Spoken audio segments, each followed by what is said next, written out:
like plan it, but Twitter sucks. Okay, here we go. Boom. We're live, motherfuckers. Money Never Sleeps, episode 8. Sergito, Mando. Dai's going to join us shortly. I'm super excited about this episode because to date it's mostly been, very successful artists.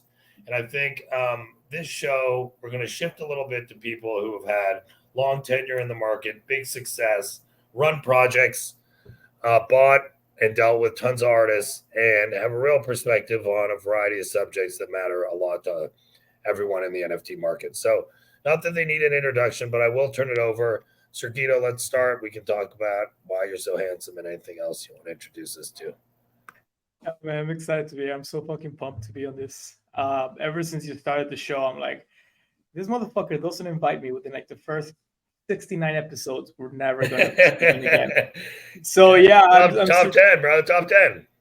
Yeah, I love it. No, I appreciate it. Sergito, I started in early 21. I just found space, bought a punk, and then maxed out my Amex on Nifty Gateway, and yeah, been making regretful mistakes ever since, but somehow still here. And then this year launched Seize the Memes, which is kind of like an additional art project. It's been a lot of fun, trying to raise the profile of not just the Meebits, but get people thinking about how to use the IP of the NFTs they own without having to depend on the project founder to go and do stuff for them. So been a lot of fun. Excited to be here with Mando again. We did a panel on Consensus, which is probably my favorite conference panel ever. Dude, everyone's saying that, by the way. I want to get to Consensus. When is it? Good. Yeah, it was just we just did a panel on memes, so it was like I think me and Sergito were going to wing it, and the other person who came was Matt Medved, and he gave us like a full structure of all the different points we had to hit, and we were like, it doesn't really feel like the meme panel right now. Yeah, bro. Yeah, Matt moderator, it was like, oh, here's the outline, here's the points we want to hit. I'm like, fuck, you know what's funny, Sergito? I came in November of 21.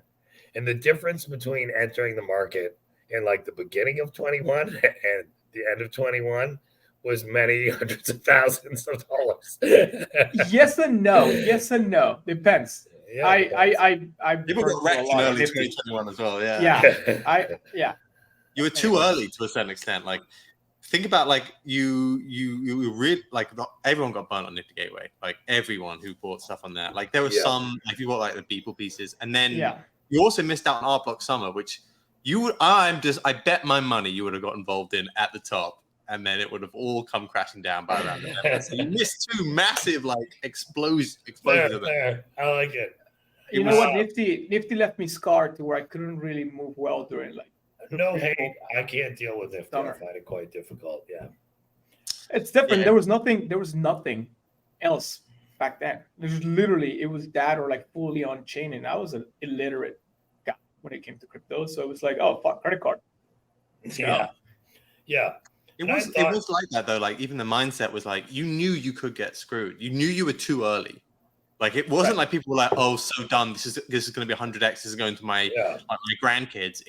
There was some of that, but even the smartest people, I tend to find they knew that. You just knew you were too early for this, so you could get wrecked so easily. Mando, when did you enter? I entered probably around the exact same time that Sergito entered. I think I entered January 2021. And I just heard about. I've been following it in December and November. I only really started buying in January. And I heard about it through people. The people had done a few. Suddenly started getting involved in December, and I was already following him. And then in January, I was like, "Fuck it, I'm just gonna buy some pieces." And I bought art to start, and then I remember at that time Hashmask thing came out, and then it was all the collectibles started coming out. Yeah. And, this is what I mean. You just knew you were so early. You wouldn't just buy animal JPEGs because they thought it was going to be a lifetime investment. It was like, oh god, okay. We'll put a little bit in here and see if it works out. But it was the tone of the space was very different because back then it was very crypto like everyone was a nonce. No one really knew people. So it was very much it was a bit more shrouded in mystery. I tended to find the space. Then after the conferences started happening and everyone started meeting each other, it's become the NFT community. Everyone kind of knows everyone in the NFT community by face at this stage. Whereas back then it was it was a bit. I don't know. It was a bit more impersonal. Like you had people like 888 running around. Like it was. Dude, It was. don't get me started. I mean, it was proper. But you're totally right. Yeah. You're totally right. And like, the biggest collectors back then were like Pranksy, right? And he's like super anon. And like those are big whales. The punks that were whales were anon. I was one of the first, I think, doxed people in space because I was like a moderator for Nifty Gateway. And I didn't even think of like being anon. When did you dox? Like how are? No, I just came in and I was like, I got, Yeah. Twitter for this shit. And I just put Sergito because the minute of Sergio twice because the one time he was taken and they didn't expect to take off. And then I bought my punk and put it as a profile picture. And my followers just started going through the roof. And I was like, okay, I guess that's me now. But it was it's actually, I hadn't thought about that in a long time. And you're totally right. It was very anon, very kind of like crypto-ish.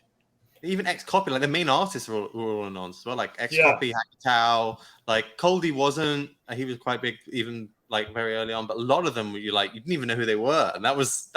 It was kind of like that. It was a bit weird. People was very commercial when he came in. And Mando, I remember that because I remember when I first entered the space, I was like, "Yo, how am I ever going to be able to like trust anybody or know what's up?" It's all these like could be some fucking troll in a basement in Russia like scamming, and there's a ton of those. So when I actually found.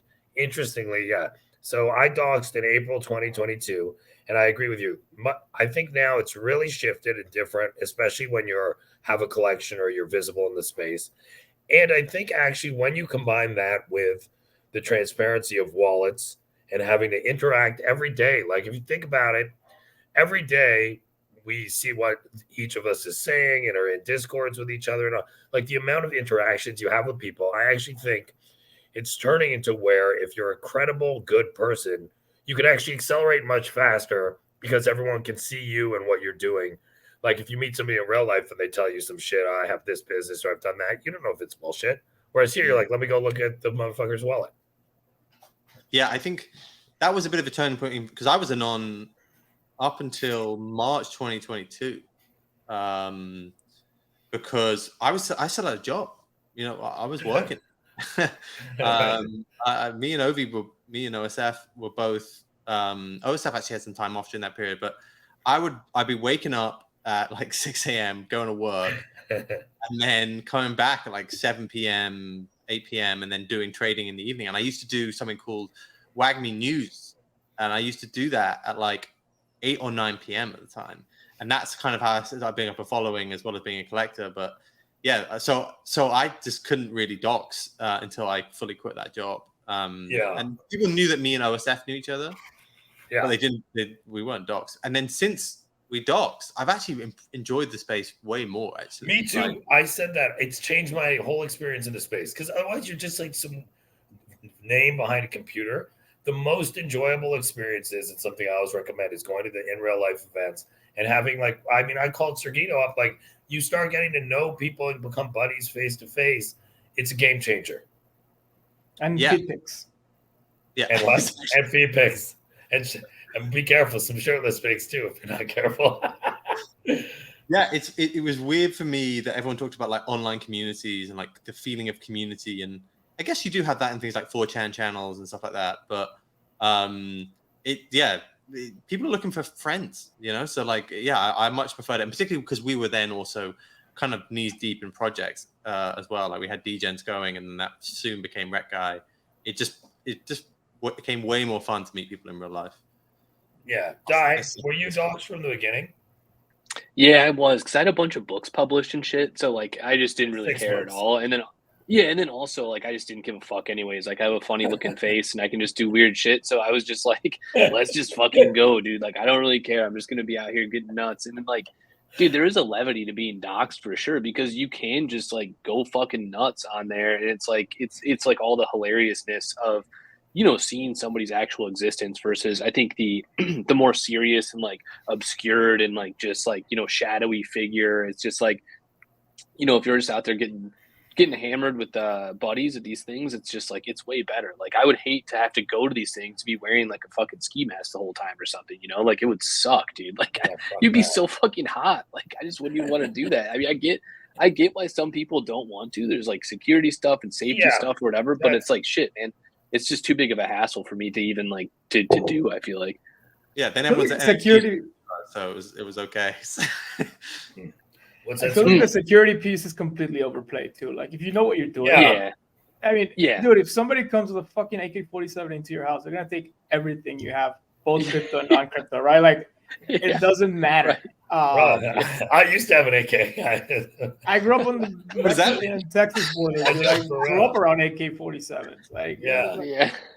no, my point being is like, I get the people feel, they threatened. being out and protect them, and it is a layer of protection. But also, I think at the point where, mostly we all know all the anons for the most part. Like, Yeah, you I like agree, even. everybody has kind of like soft dogs to a degree, That's true. because going to live events, like, you want to be there, you want to enjoy, you want to be like, hey, I'm this anon, and people are like, holy fuck.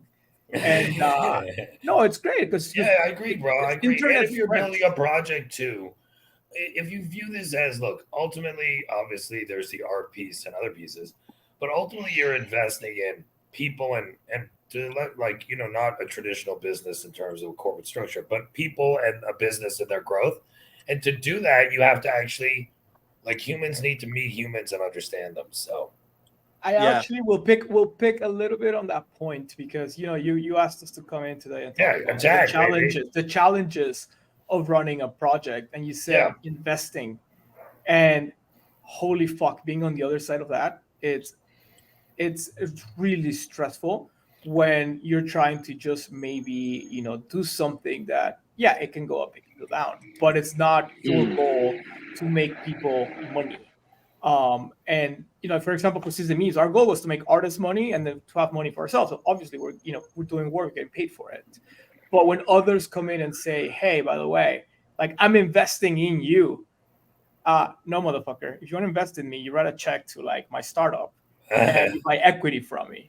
But if you're just buying something on secondary that I minted at some point in the past, you're gambling, you're speculating, you're not really like investing in me, and it's honestly not my fucking responsibility to make sure that shit pumps so you can get your money back.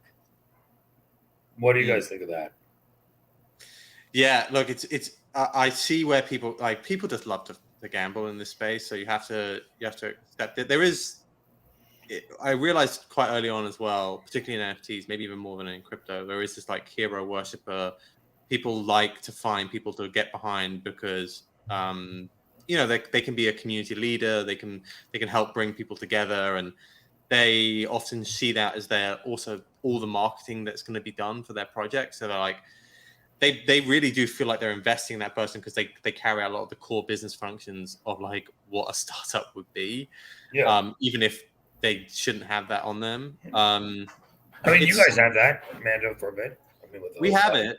I think we try and deflect from it even as much as possible. Like we try and do co-creation stuff as much as we can with the projects that we do, because we're like you just said, we should be flag bearers for this sort of stuff, but the only way this succeeds is not because this isn't just like an OSF project or a Mando project, because if OSF stops doing it tomorrow for whatever the fucking reason, then it needs to have other legs to stand on. So I think we've been tried to push to that as much as possible. And then whenever we have ideas or something, we're like, right, is this actually sustainable? Is this sustainable without us? And then we try and build that in for like a long term. Like if it's not sustainable at the start without someone, like sometimes you need to get like a ball rolling. It's interesting you say that, Mando, because like I'm gonna go on the other side and say when a company's a startup, it's usually a bet on a product or a person. They have one big thing. And when you evolve into a real structure is when that person becomes less important. There's always the important entrepreneur and the big idea. And so I actually think of, again, I think to Sergito's point, I don't know anybody, anything. If, I know what you're saying, like just because you invested doesn't mean you like own me or anything like that. But I do think most startups, one of the big evaluation things is the team and the people. Here's why. Because whenever every startup I've ever done, you go out with one idea. And then once you're out there in the world, like it never is exactly what you thought. And you have to react and change and reinvent. And where you end up is often some totally different place than where you started. So as a result, I actually am a big proponent that in new technology and startups, like, yeah, I'm betting on a motherfucker and I'm betting on their ability because every day the situation's changing in this market. And so I think when a company's like Procter and Gamble are big and it's a company in and of itself, you've transitioned. That's the key success point.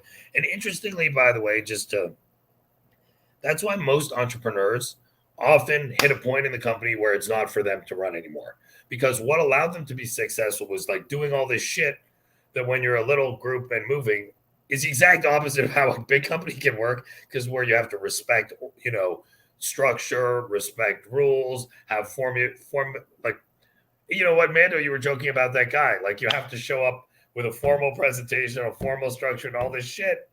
So I'd say like I do still view that most of the stuff I'm doing in this space is a longer term bet on an individual continuing to execute. So right or wrong. It is a thin line though, right? It is a thin line because to your point, like nobody buys toothpaste from Procter and Gamble expecting to get a return on that toothpaste other than the utility that comes from cleaning your teeth.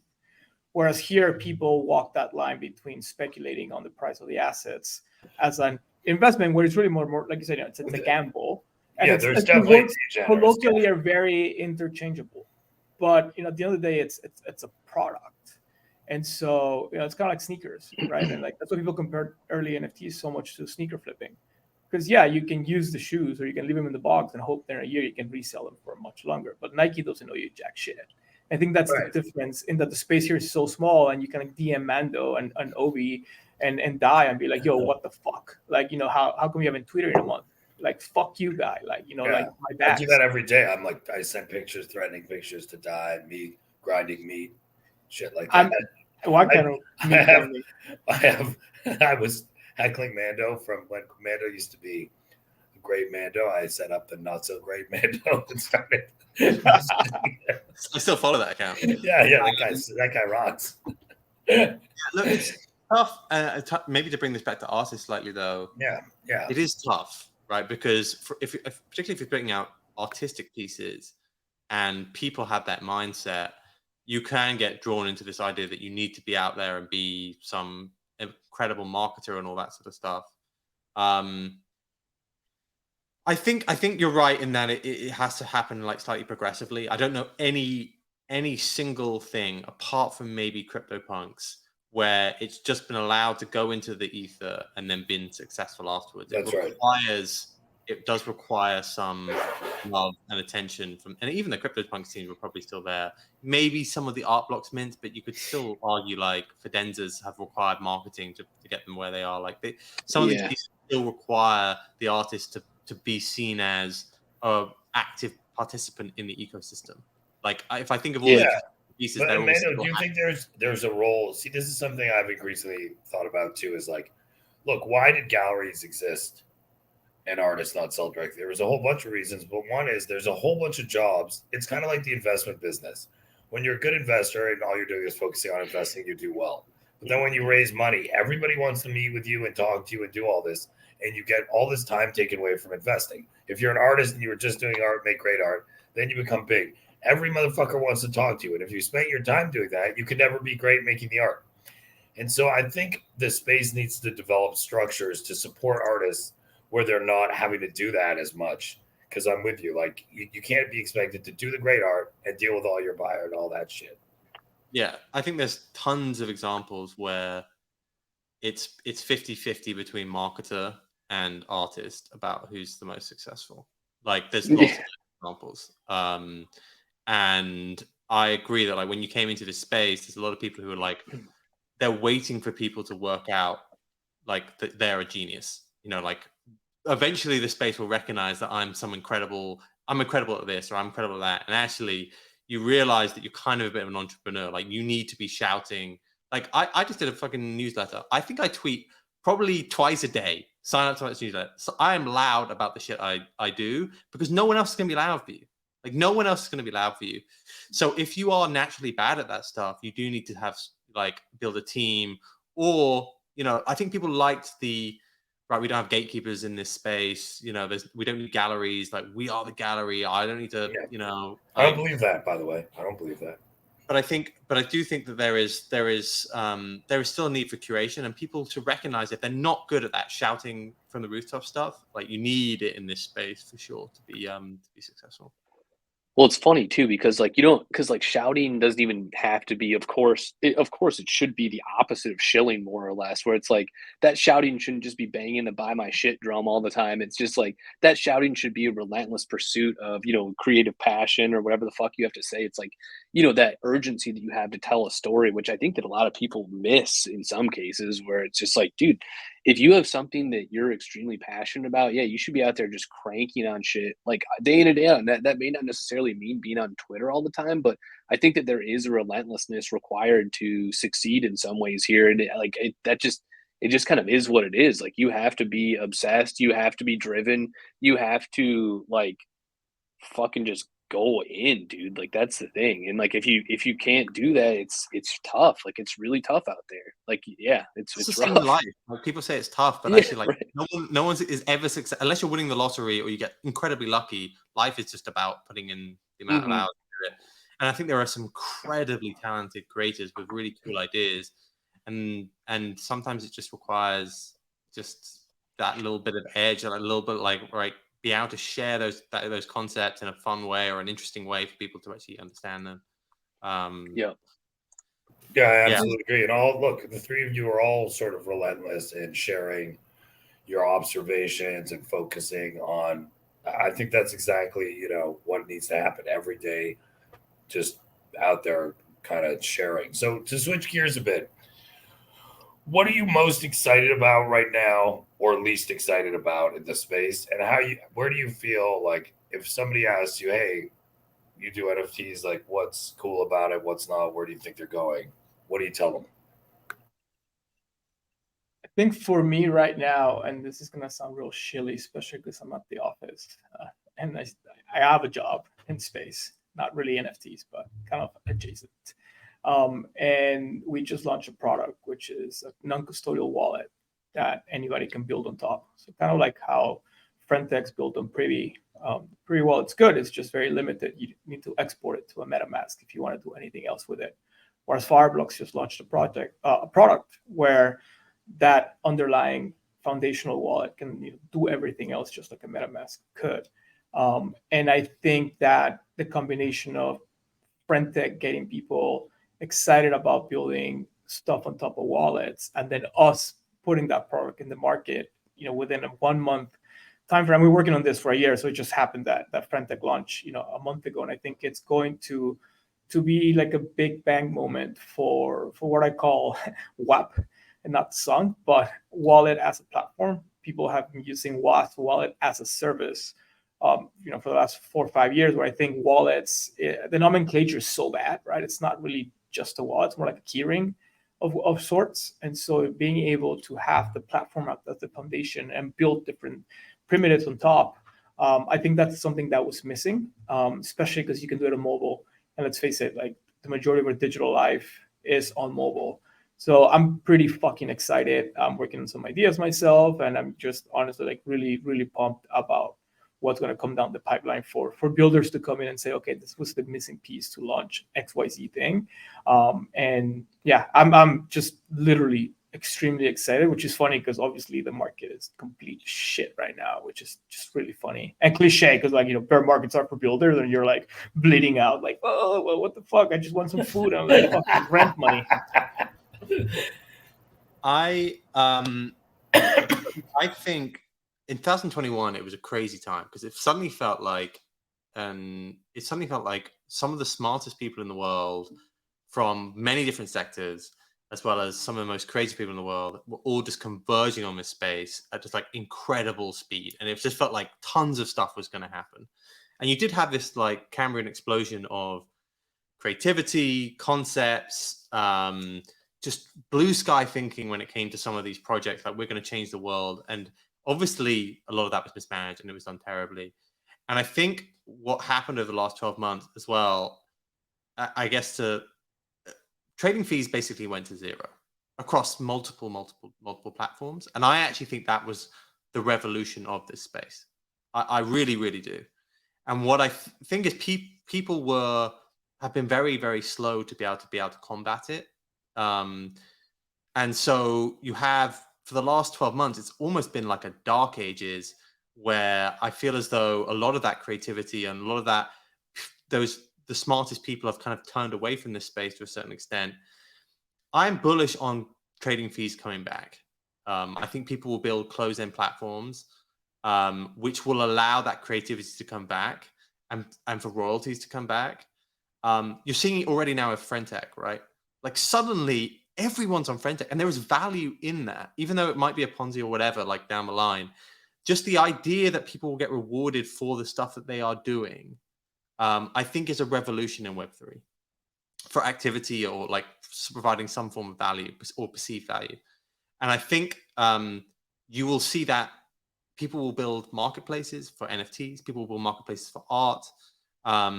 And I think you will start to see that come back in quite a big way. And I think that will mean a return of creativity and entrepreneurship to the space. I just think the market got caught out by Blur and what happened over the last 12 months with the marketplace wars. And I think people are now going to start building the stuff where that can return, and people will return to providing like value in the space. Di, any thoughts?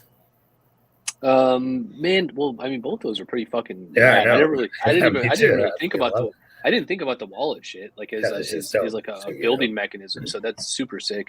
Yeah, I don't really know, dude. I mean, like it's honestly, I'm pumped because it seems like a lot of the.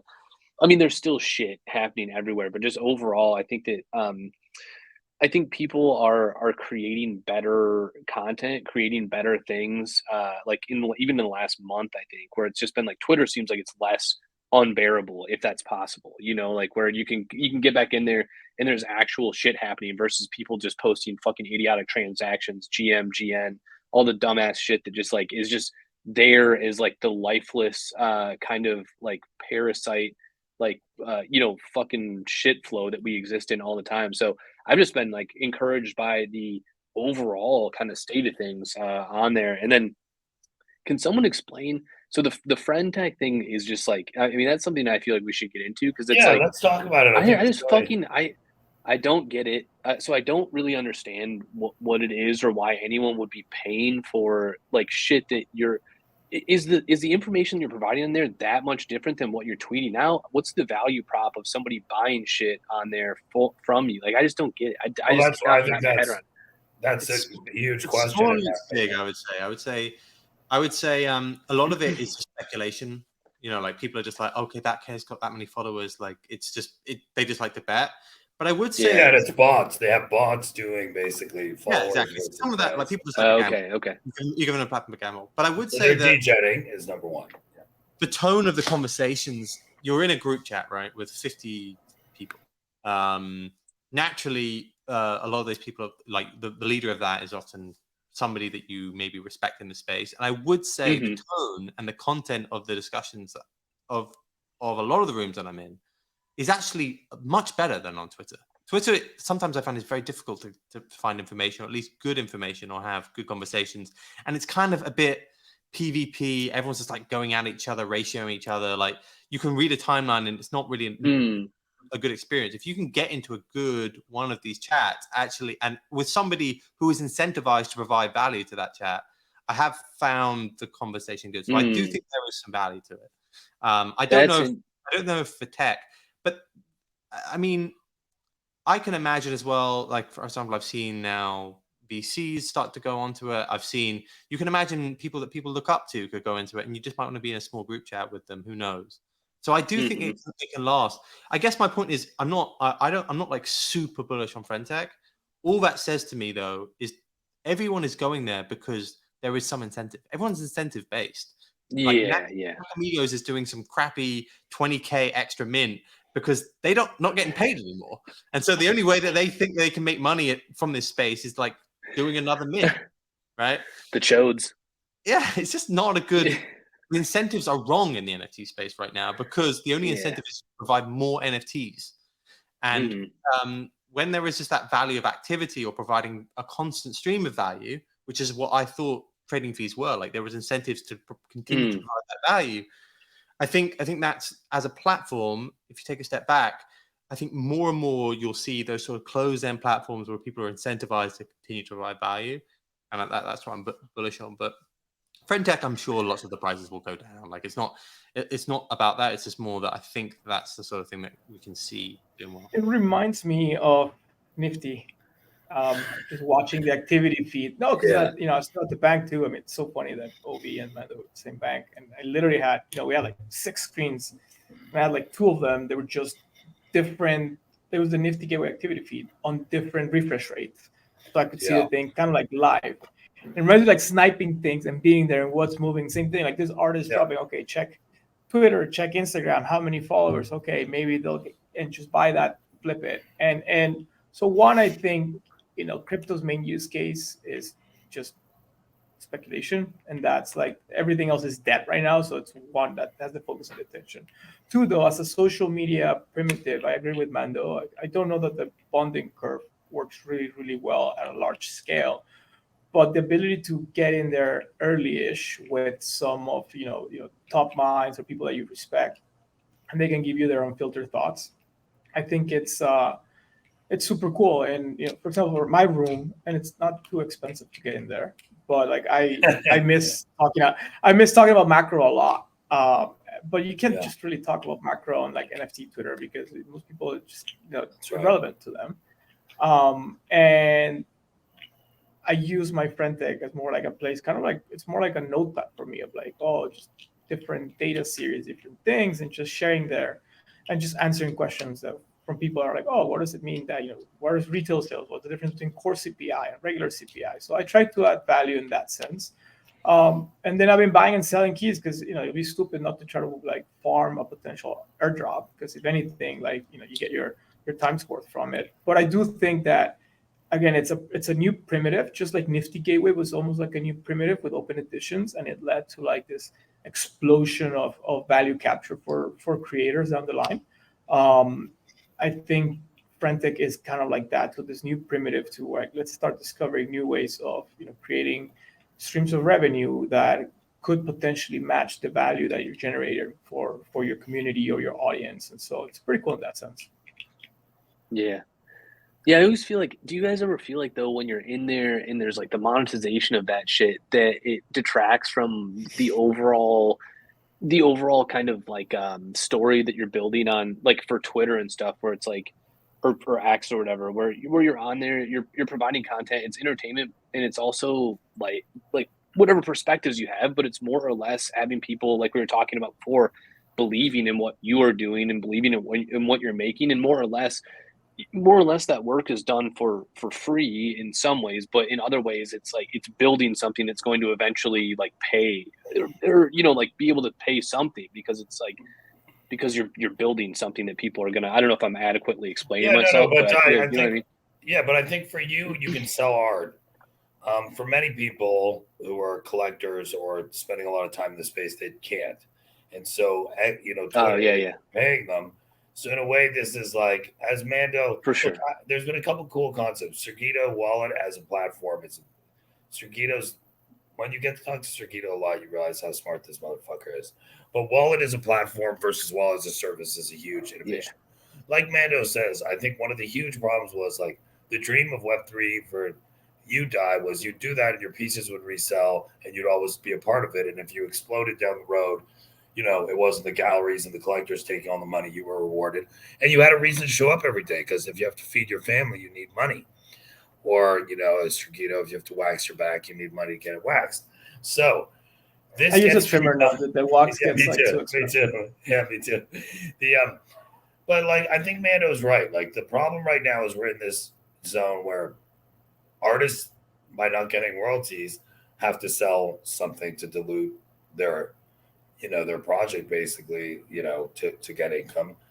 And this is providing a promise of that. I think my big thing, Sergito, it's interesting. What you're basically saying is, look, I use it to express an area of interest that NFT Twitter isn't interested in, but I'm interested in.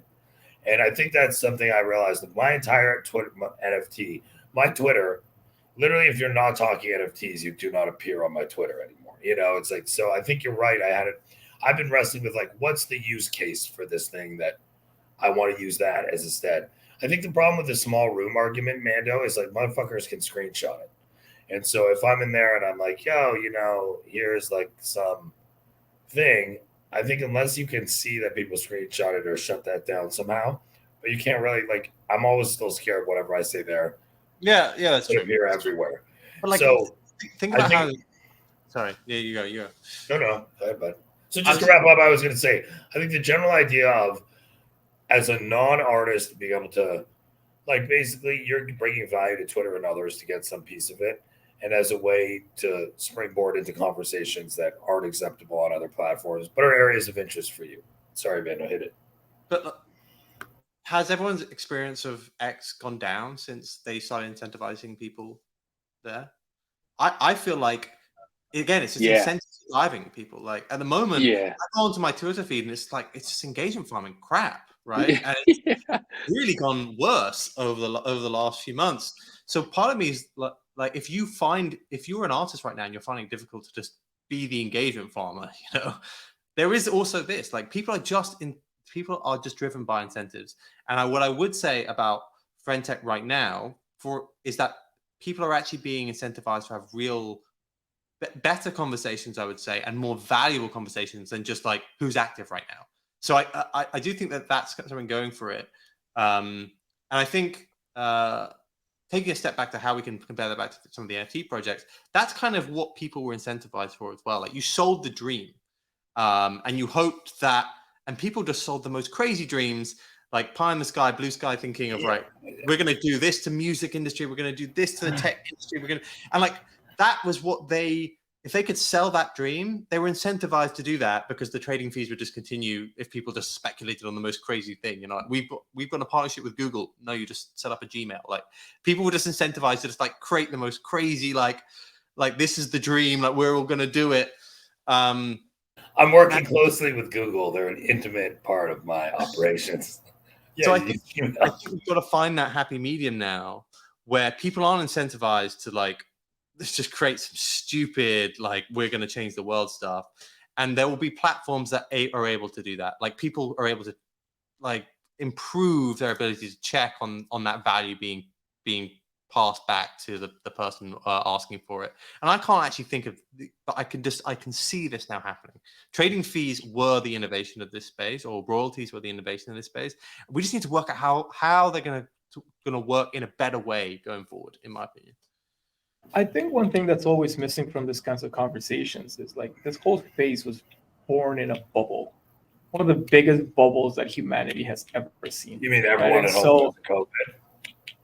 Yeah, everyone at home with like free money, just like kind of just degenerating around. And so to like stimulus checks, point, right? Like saying like a Google partnership because they got Google Cloud or a Gmail. Which sounds funny today, but people were like doing that shit back then. And so a lot of the expectations, especially of the latecomers, where people say they're going to get bought by Disney. What happened? Do you remember that? Like, someone had a meeting with Disney, and we got reported they were about to get bought by Disney or something like that.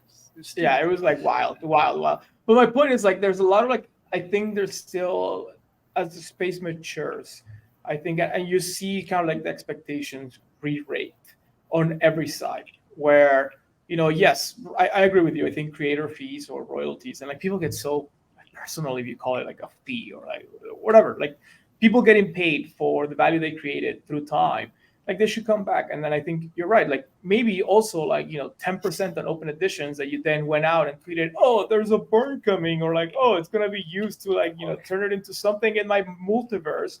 Well, you knew exactly what the fuck you were doing. Don't cry today that you can't get any royalties, right? So, like, I think we're re-rating every single expectation and the reality of things. And I do think, the business itself is create value and monetize it in a fair way. And a lot of that, unfortunately, went out the window back then. And people came in and said, well, I thought this was like, if I was going to put out art and GMs in the morning, I was going to make $500,000 a year. It's just not sustainable. So I don't know where I was going with that, but no, I'm with you. I did want to add one thing. I did actually want to touch real quick on something Mando said about Twitter. I think it's great right now because it brought out those people that do not value you being their follower, and they're just out trying to get a $50 paycheck from Twitter. And so I've muted a lot of friends, and How I've does just it actually unfollowed work, a lot of people.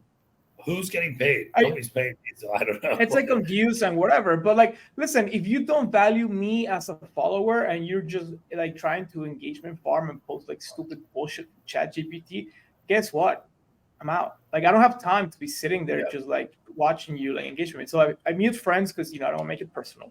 And then other people are like, oh, what do you think? Or who's still here? Hey, fuck you. I'm still here. You're not. You're out. And so I think for me, like, it's helped me clean out my Twitter a lot from like maybe like stupid follows that I had in the past where I was like, oh yeah, whatever. And now I'm like, no, you know what? Fuck you. You don't deserve, my half a second scroll by. But yeah, I'm Latino, so I apologize if I get really worked up about shit. No, I love it. I do think a point that Sergito, that you said, look, the idea of what the quotes bull market coming back, I think you nailed it.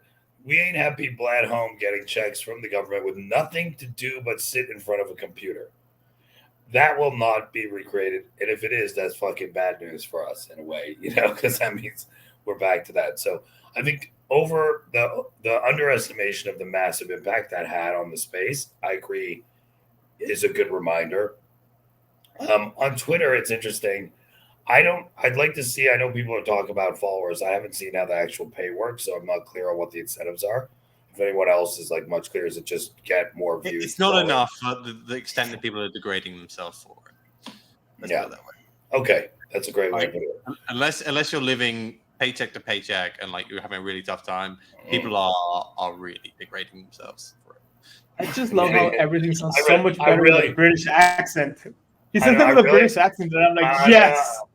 I really want Mando to like call somebody out, but he won't. I wish there was somebody we could call out to be like they've degraded themselves. I mean, it's obvious, like these Borovic or I don't know. All there's so many people who are just doing it, and big accounts also do it. Like it's not done. Like people worked out what got the most stuff for. But if you are trying, there's this whole concept like being a reply guy as a job. Do you know how sad? If that is your like aim in life, that you want to be a reply guy, like I'm sorry, but you're right, Mike. Yeah, like dream bigger for fuck's sake. That you will get $500 a month, like so you can spend 300 tweets a day replying to people. It is just embarrassing that I see tweets being like, "This is how you can be the best reply guy." It's just I can't handle it. You know what? I'm the worst. I just do whatever the fuck I want. So I don't pay attention to. I'll just like if I feel like posting, I do. So I'm bad at that. Like I just do whatever the fuck I feel like, and I think that's the way for me to use it. What are you guys most excited about then? Right now. Right now. So it's what I just said. Like I think the platforms that can keep that. What do you think of various existing platforms? Any comments on the current platforms and the outlook for them? As in like the current marketplaces? Yeah. That's engagement farming right there. I just want some real shit. I think a lot of them are gonna go bankrupt in the next couple of years. I agree. It's just in some ways there's a beauty in it because you still maybe get to keep the NFTs if it's a closed platform, if you're smart, and if it's even one of these bigger ones, the burn is too high. I think that's the case for also the vast majority of these profile picture projects as well. Like they are burning millions a month. I've seen. I know. I agree, Mando. That's been what I think is people come into this space with the mindset of how you used to build a business in the real world. And I ran real companies, and you usually ramp up costs. The beauty of this space is you can run a project with no ongoing costs or anything, and everything directly related. So to me, these people doing this, I've worked with a variety and seen a variety of things as well, Mando. I'm just shocked that because the money comes in easy rather than taking it, I think people spend. Look, I remember when I was interviewing Farouk on the Rug Radio thing, you guys have put a lot of money back into NFTs too when you could have put it in your pocket. So I think a lot of people, even with well intentions, get a lot of money in and most of it doesn't go anywhere. So I think the platforms are in tough shape on that. I think people are examining how much they're willing to pay a platform, especially with creator fees gone. So I think there's a huge shakeout. Revenue's gone to zero, and they have all these fixed costs. Like Yeah. literally, revenue has gone to zero. Like some of them have got like small mints, so they've managed to keep going, but the burn is just unbelievable, and there is no solution to that. There is no solution. So I think you will see the slow death of a lot of major NFT projects, or maybe they'll sell their IP. They'll get out the like equity to somebody who doesn't really care about that trading fees. They'll be. I mean, you're already kind of getting to see that. It's nice because I also feel as though some of that stuff is going to come out of the space. You've seen art come back in a big way over the last few months, which has been good to see. And I think that does help. Art is actually, to me, currently one of the best utility cases there is for NFTs. Yeah, if anyone tells you there's a bear market still in art or NFTs, there isn't. There is a lot going on. Maybe not. Yeah. It's There's not, nuance, though, it's right? not what it There's used nuance. to be. I think it's a more limited, like just like contemporary art, 100 artists, 4 galleries. There's a small group of artists who are doing great, exactly, and a lot of starving artists. Now, I want you guys each to ask a question. We have 15 minutes left. I promised you that I'd force you to ask questions. I've been dying to ask because like your art is so unique in so many ways. Like, when do you wake up in the morning? Like, do you know what you're gonna draw? Is it just like you're like going through Twitter, like seeing some shit, and you're like, "Fuck this! I'm gonna stick my meat into this idea and grind it up and put it out there." It's just, I am not very creative, at least while sober, and so to see that level of creativity, like, captures the moment so well, and displays it in such a unique way. And prolific, so prolifically. Yeah, and so exactly. So like, what's your process like? What's your creative process like? Because it's quick, obviously, because it's almost like dailies. Yeah. Well, thank you so much for the kind words. Like, obviously, I put so much work into it. Like, because I was creating shit for so long where nobody wanted to look at it. Now people like to look at it, or at least they're repulsed by it, or it makes them feel some sort of fucked up or something. So it's like that honestly fuels me more than anything. I'm just gonna go out there and just fucking wreak havoc on stuff and cause madness and like plunge people into my absurd universe. But yeah, most days I just wake up and like I work a 9-to-5 job still. So like I just sit there in time theft during meetings and like look at Twitter and like just like try to figure out what the fuck I'm gonna do. Like, when that alien body dropped yesterday, I'm like, dude, this thing would be perfect. It'd be hucking friend tech codes like the little fucker it is. Like, so I like made that thing with like the little friend tech codes on it, trying to like it faked its death or whatever, and people were dying about that. But yeah, dude, that's what I usually just do that. So I look at things with I think I tend to have a glance at society in this like weird kind of like almost like perverted kind of like exaggerated fashion, and then like everything that I see on Twitter and like gets kind of put through that filter and then spit back out into the eyes and holes of everyone else. So yeah, dude, I appreciate that. It's incredible. I think there's a few creators in the space who, if I were to in a few years look back like at a journal of Web3, that could really like look through their art and see kind of like the evolution of everything that's happening. I think, obviously people, he uses a lot of motifs that he sees on his almost in his dailies, right? Like, includes him a lot. There's Jonathan Mann, the Song a Day guy, right? Yeah. And he sings about stuff that's happening, and then you're right there with them because like you just capture that kind of like, dude, so down to earth but so funny, and it's like it's social commentary, is it political commentary? Like, are you making fun of me, or are we laughing at this together? I don't know. I like it. Like, it's fuck. Like, Jesus. Like, I don't know. Like, I just tried this new thing, and like, maybe it's good, maybe it's not. But like, I'm sorry. No, I felt the same way, Sergito, when I reached out to him. Like, sorry, go ahead, Ty. No, I was just gonna say. I mean, interestingly enough, you describe yourself as not creative, but don't you have to have like an innate creativity to you to like build what you built on the other end of that thing? Like, I'm trying to think about how my brain would go about building what you have, the complexities there, all the shit that goes into it, and like all that. I would argue that that's extremely creative in many ways. So I don't know, like, what do you? So it's interesting that you see yourself as potentially not creative, perhaps traditionally, but like I would say that's super creative. You and Mando both seem like doing insanely creative dudes. But I don't know. What are your thoughts on that part? First of all, I'll take the compliment. That's nice. I hope my wife Yeah. is listening. You should hear that. I am creative. Hey, Mrs. Sergito. Right. I like that. No, I think you're right. I feel like I meant not artistically creative. Sure. I got you. I feel very frustrated because I have like some stuff that I want to put out. Actually, ChatGPT has been great because I love writing, but Cool. I have such writer's block. And with ChatGPT, I just start having a conversation with it and just chatting back and forth. It sounds weird as I say it, but then I'm like, write an essay about that. Here's my previous essays. Use that tone, and then we edit it together, and then. So sorry, you telling me that last essay that I thought was awesome was written by ChatGPT? Is that what you're fucking telling me? Essays are ChatGPT. But I mean, ChatGPT didn't come up with the idea, but it was like having interns. It was like having interns at the bank. Like, I'm fucking lazy, right? But I sit there and be like, yo, go do this, and that, and then they bring it, and then I just fucking take their work, put my name on it, and send it over, and people are like, oh my god, you're a genius. Yeah. I'm a genius that I get people to do what I want. Well, that's dope. I mean, it's funny because OG, you have the same thing where like you like didn't consider yourself a traditional creative, but you've been using AI to like make what you like need to make. Essentially, you have visions in your head or whatever to try to figure out how to communicate that, and that's helped you a lot too.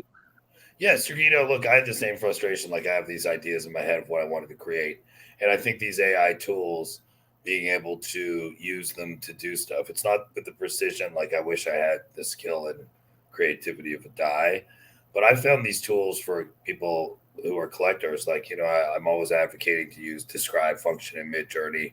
I'm always advocating to understand the tools. So when you buy art, like what's not. I think at the beginning I heard like people were selling stock images for like 5 ETH and shit, because people didn't even know. So if you don't know what comes out of the program or what comes out, so I totally agree.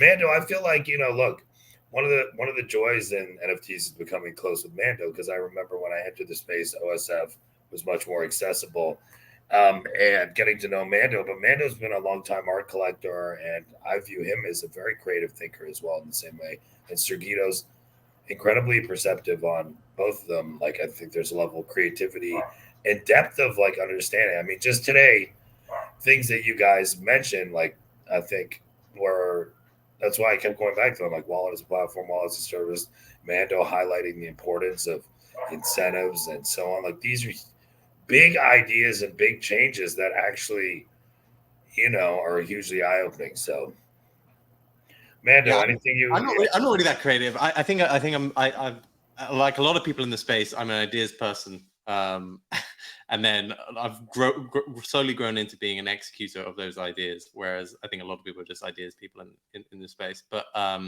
which is suited being a project founder rather than just an artist like OSF or a bit more creative. What are you guys most excited about? Like, what's the coolest thing you guys think you've seen, both from the art side and just in general? Well, I do want to ask you a question, Mando. This is kind of serious, if you don't mind. Where I am right now, this room is getting like, it's almost like a red room. I don't know what the fuck's going on with my camera, but I know. Late. No. I was gonna ask late you night if, yeah, you said shirtless, OG. No, but so Berkshire Hathaway, even though everybody gives Warren Buffett the credit, it's Warren Buffett and his partner Charlie Munger. Yeah. Cannery, who is Charlie and who is Warren? Between you, NFT goat, bro. There's actually 3 of us. That's the thing. Yeah. There is a third. There was a secret third member. Yeah, you don't know. That's what I was saying. He wasn't involved in the trading side of the business, but is involved in the rest of the business.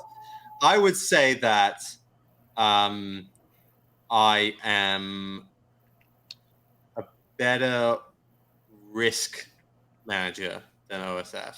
So when it's come to making a lot of the calls, I'm good at that. But Ovi's very good at picking up on things quite early. And he's quite good at taking big risks quite early. So like even things like apes, or he's always there within like the first few wallets of getting anything.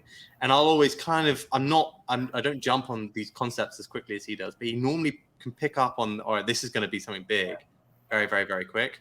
Whereas I'm better at like, right, once we have it on, or once we know about the parameters, I'll be able to work out when's a good time to get in or get out. And that's saved us a lot of times. But he always, he just knows Do when. you want to sell the apes? I'm the person the reason we Yeah. sold the apes, and I'm the Yeah. reason we bought the apes. Yeah. Whereas OSF bought apes, you know, bought 150 and then sold them all within a day. There's very, very similar scenarios of that. Like that happens all the time. He got into Pepe at like $1 million market cap, and then got out at 30. Right?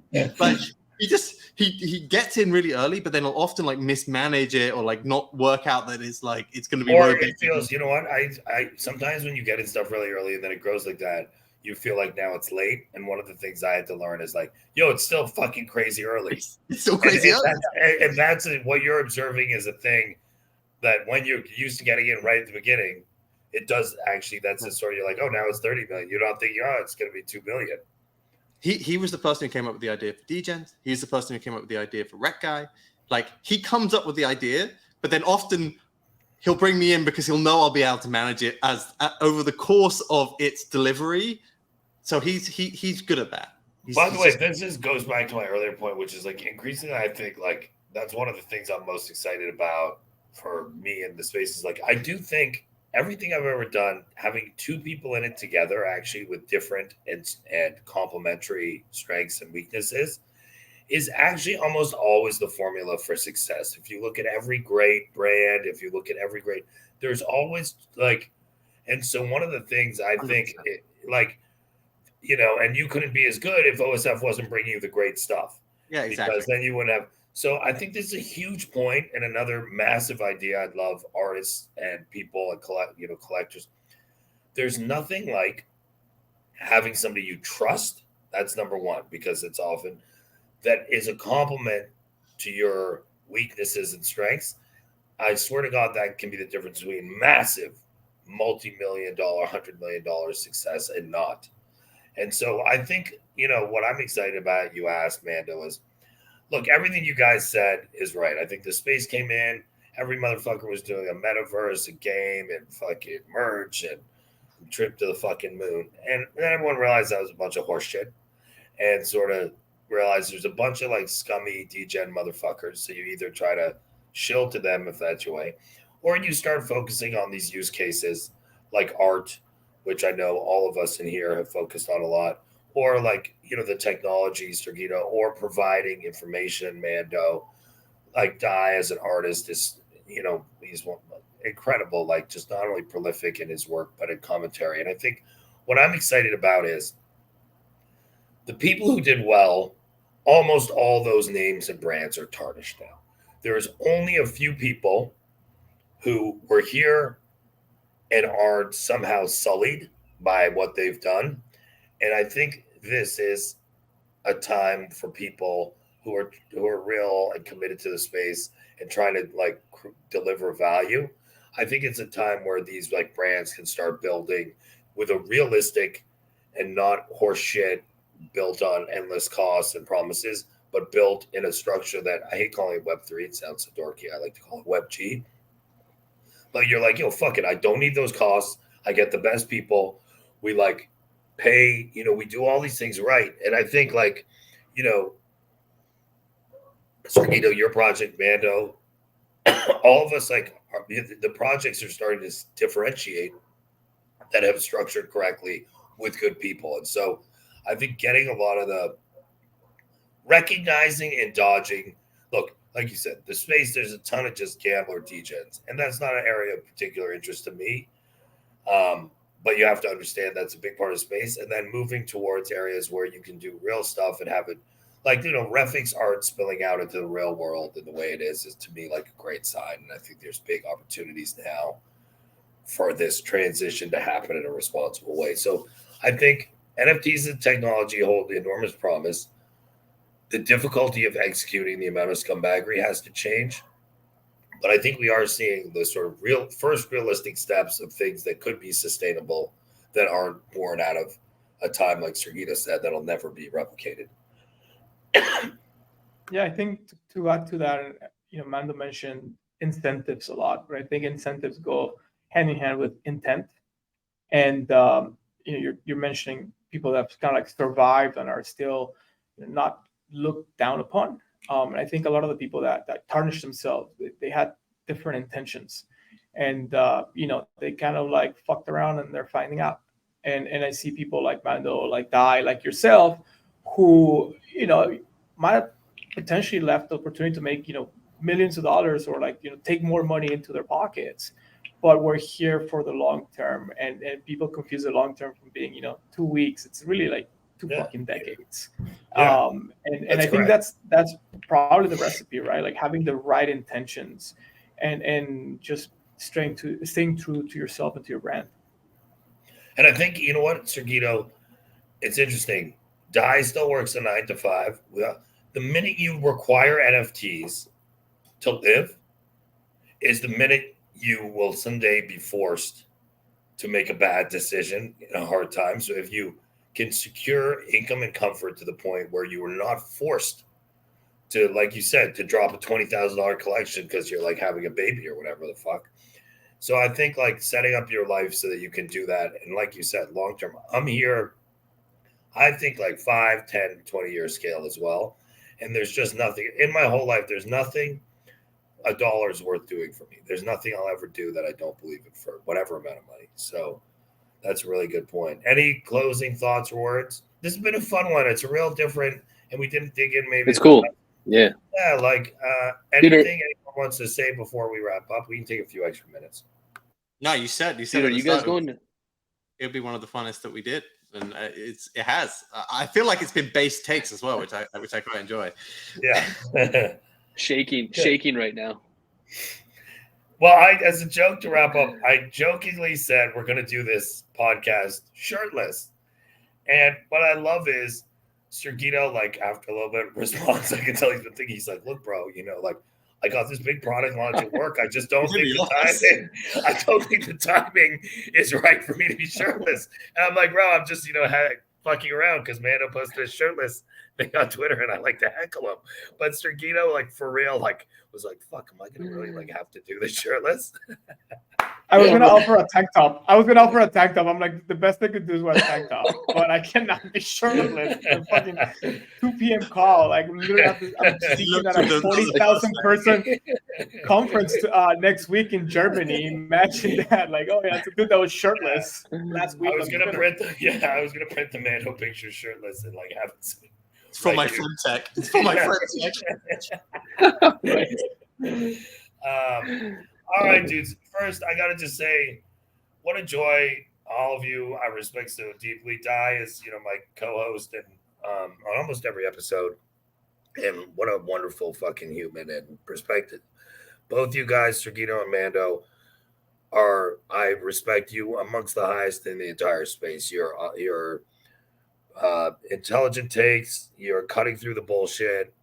And fucking good dudes. So I just want to say what an honor it is to have you guys on here. I really appreciate our friendships and growing friendships. And I look forward to, as Sergito said, we ain't here to fucking play for this week. I look forward to next year and the year after, the year after. So much love, you guys. It's been a real joy. Hell yeah, man. Yeah, if you guys are in Marfa, dude, swing by the fuckable flea market. I'm coming to Marfa. Yeah. Actually, OSF is coming. I'm riding with him. I'm not, so you have one half of OSF is my chauffeur. He promised me you sent him a flashlight for me. You're going to the fuckable. I'm taking OSF to the fuckable. He's a little smaller than me. We'll see how it goes. We call them spinners. All right, brothers. Great. Thanks so much. Love everybody. Money Never Sleeps, episode 8. Respect. Oh, that was fun, guys.